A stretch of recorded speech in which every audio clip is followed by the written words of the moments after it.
ایک یہ ہے کہ انسان پر مصیبتیں اس لیے آتی ہیں کہ جب اللہ رب العالمین کے قوانین توڑنے لگ جائے، اللہ رب العالمین کی نافرمانی کرنے لگ جائے، اللہ رب العالمین کے قوانین کی دھجیاں اڑانے لگے، اللہ رب العالمین کے بنائے ہوئے قانون پر نہ چل کر اپنے خواہشات نفس کی پیروی کرنے لگے، تو اللہ کا غضب جوش میں آتا ہے، اللہ کی حمیت جوش میں آتی ہے اور عذاب نازل کرتا ہے تاکہ انسان سدھر جائے، تاکہ انسان صحیح پر آ جائے۔ وما اصابكم من مصیبت فبما کسبت ایدیکم ویعفو عن کثیر، کہ تمہیں جو کچھ بھی مصیبتیں پہنچتی ہیں، تم پر جو مصیبتیں نازل ہوتی ہیں، وہ صرف اور صرف تمہارے ہاتھوں کی کمائی ہے، تمہارے کرتوت کی وجہ سے نازل ہوتی ہے۔ حالانکہ اللہ تو بڑا رحیم ہے، اللہ تو معاف کرتا ہے، وہ کسی پر ظلم نہیں کرتا۔ وما ربک بظلام للعبید، کہ اللہ رب العالمین تو ظلم نہیں کرتا ہے، وہ کسی بندے پر ظلم نہیں کرتا ہے، وہ تو عدل ہے، عدل پرور ہے، وہ انصاف پرور ہے، وہ بندے پر ذرا برابر ظلم نہیں کرتا ہے۔ لہذا معلوم یہ ہوا کہ ہم پر ہماری زندگی میں جو مصیبتیں آتی ہیں وہ کیوں؟ صرف ہماری صرف اور صرف ہمارے کرتوتوں کی وجہ سے ہم پر مصیبت آتی ہے۔ اور اللہ رب العالمین کبھی کبھی مصیبتیں دے کر اللہ رب العالمین ہمیں آزماتا ہے، اور یہ اللہ رب العالمین کی رحمت ہے۔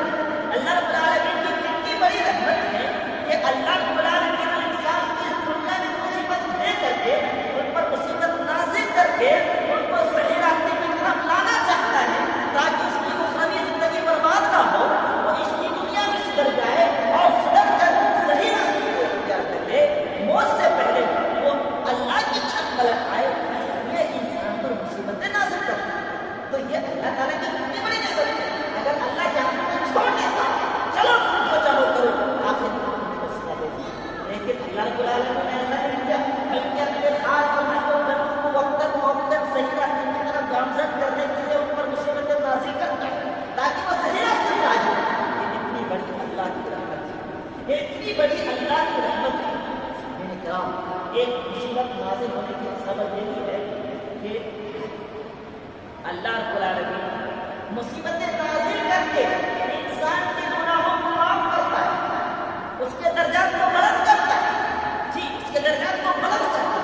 یہ بھی ایک اہم سبب ہے، یہ بھی اللہ رب العالمین کی رحمت دیکھیے کہ انسان کو مصیبت لاحق ہوتی ہے اور اس مصیبت کے نتیجے میں اس کے گناہ جھڑتے ہیں، اس کے گناہ معاف ہوتے ہیں، اس کے گناہ معاف ہوتے ہیں۔ تو یہ اللہ تعالیٰ کی کتنی بڑی نعمت ہے، کتنی بڑی نعمت ہے کہ گناہ انسان پر لاحق ہو اور اس گناہ کے نتیجے میں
بلا اللہ کے رسول لوگوں میں سب سے زیادہ کس کو تکلیف پہنچتی ہے، لوگوں میں سب سے زیادہ کس پر آزمائشیں آتی ہیں؟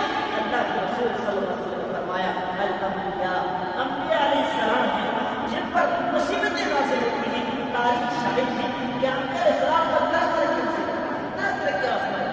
حضرت نوح علیہ السلام 950 سال کا دعوت کیا، تکلیفیں جھیل گئے، لیکن پھر بھی لوگ مانے۔ اللہ کے رسول صلی اللہ علیہ وسلم کی جاتی مثال ہے کہ اللہ کے رسول نہ جانے کتنے مسائل و آرام کا سامنا کیا، لیکن دین سے اپنی دعوت پر تو مصیبتیں آتی ہیں۔ فرمایا الأفضل فالأفضل يبتلى الإنسان على حسب دينه، کہ انسان اپنے دین کے مطابق اپنے دین کے بقدر آزمائش کرتا ہے۔ فإن كان في دينه سلامة اشتد بلاؤه، اگر وہ اپنے دین میں کاربن ہوتا ہے، سختی کے ساتھ عمل کرنے والا ہوتا ہے، تو اس کی آزمائش بھی سخت ہو جاتی ہے۔ وإن كان في دينه رقة، اور اگر اس کے دین میں رقت ہوتی ہے، کم ہوتا ہے، اس کے دین میں کمی ہوتی ہے، تو اس کی آزمائش میں کمی ہوتی ہے۔ اسی طرح انسان کے ساتھ مسائل آتے رہتے ہیں اور انسان برداشت کرتا رہتا ہے، صبر کرتا رہتا ہے، نتیجہ یہ ہوتا ہے کہ اس کے سارے گناہ چل جاتے ہیں اور گناہ سے پاک۔ اللہ تعالیٰ کی سے دعا ہے کہ اللہ تعالیٰ ہمیں سننے سے زیادہ عمل کرنے کی توفیق عطا فرمائے۔ آمین۔ بارک اللہ